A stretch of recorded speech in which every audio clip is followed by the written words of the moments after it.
Hello everyone, welcome to Vanika's channel. ఈరోజు ఈ వీడియోలో మనకి అప్పుడప్పుడు ఫ్రిడ్జ్ డోరు గట్టిగా లాక్ పడిపోతూ ఉంటుంది.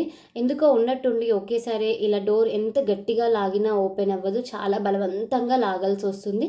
అంతేకాకుండా ఫ్రిడ్జ్ లోపల నుంచి వాటర్ అనేటివి బయటికి కారిపోతూ ఉంటాయి. డీ ఫ్రిడ్జ్లో నుంచి ట్రేలో పడి బయటికి వెళ్ళిపోకుండా కింద కారుతూ మనకి ఆ ఫ్రిడ్జ్ కిందంతా వాటర్ అవుతుంది కదా. ఈ రెండు ప్రాబ్లమ్స్ని ఏ టెక్నీషియన్ అవసరం లేకుండా కేవలం ఒకే ఒక్క నిమిషాల్లో ఎలా సాల్వ్ చేసుకోవాలి అనేది ఈరోజు ఈ వీడియోలో చూపిస్తున్నాను. సో నాకు ఇలాంటి ప్రాబ్లం వచ్చినప్పుడు నేనే సాల్వ్ చేసుకుంటానండి. మళ్ళీ బయట నుంచి ఏ టెక్నీషియన్ని పిలిపించుకోను. డబ్బులు కూడా మనకి చాలా సేఫ్ అవుతాయి. అయితే వీడియోని స్టార్ట్ చేసే ముందు ఒక చిన్న రిక్వెస్ట్ అండి. ఎవరైనా కనుక ఫస్ట్ టైం మా ఛానల్ చూస్తున్నట్లయితే ఛానల్ని అయితే సబ్స్క్రైబ్ చేసుకోండి. అలాగే మీకు వీడియోస్ నచ్చితే లైక్ చేయండి. అలాగే వేరే వాళ్ళకి షేర్ కూడా చేయండి. దానివల్ల వాళ్ళకు కూడా ఈ టిప్స్ అనేటివి యూజ్ అవుతాయి.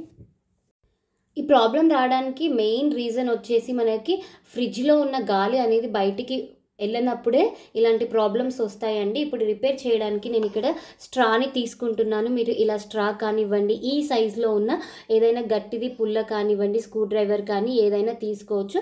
తీసుకున్న తర్వాత మనకి ఫ్రిడ్జ్లోని వాటర్ బయటికి వెళ్ళడానికి హోల్ ఉంటుంది కదా, ఈ హోల్ లోపల ఇలా గుచ్చాలండి. ఈ హోల్ బ్లాక్ అయినప్పుడు మాత్రమే మనకి ఈ రెండు ప్రాబ్లమ్స్ అనేటివి వస్తాయి. ఈ వీడియోలో చూపిస్తున్నట్టుగా మెల్లిమెల్లిగా ఆ స్ట్రాని హోల్లోకి గుచ్చుతూ ఉంటే స్టార్టింగ్లో అయితే మనకు కొంచెమే లోపలికి వెళ్తూ ఉంటుందండి. సో మనం అలా గుచ్చుతూ ఉన్నప్పుడు అది బ్లాక్ అంతా కూడా తొందరగా క్లియర్ అయిపోతుంది.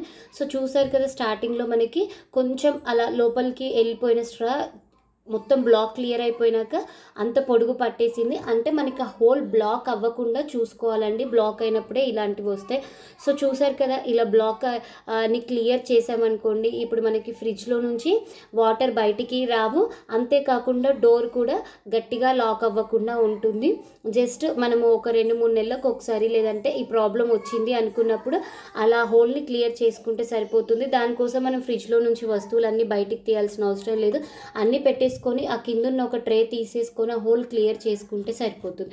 సో చూసారు కదండి, జస్ట్ ఒక్క నిమిషంలో మనం ఫ్రిడ్జ్ని ఎలా రిపేర్ చేసుకున్నామని. ఐ హోప్ మీకు ఈ వీడియో నచ్చింది అనుకుంటున్నాను. సో ఇప్పుడు మీకు అది క్లియర్ అయిందా లేదా చెక్ చేసుకోవడానికి ఈ బటన్ ప్రెస్ చేసుకున్నారనుకోండి, డీ ఫ్రిడ్జ్లో ఉన్న ఐస్ అంతా కూడా వాటర్ రూపంలో పోతుంది.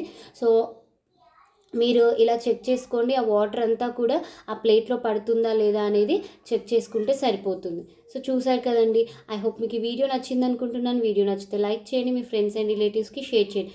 మరిన్ని మంచి వీడియోస్ కోసం ఛానల్ అయితే సబ్స్క్రైబ్ చేసుకోండి. Thank you for watching.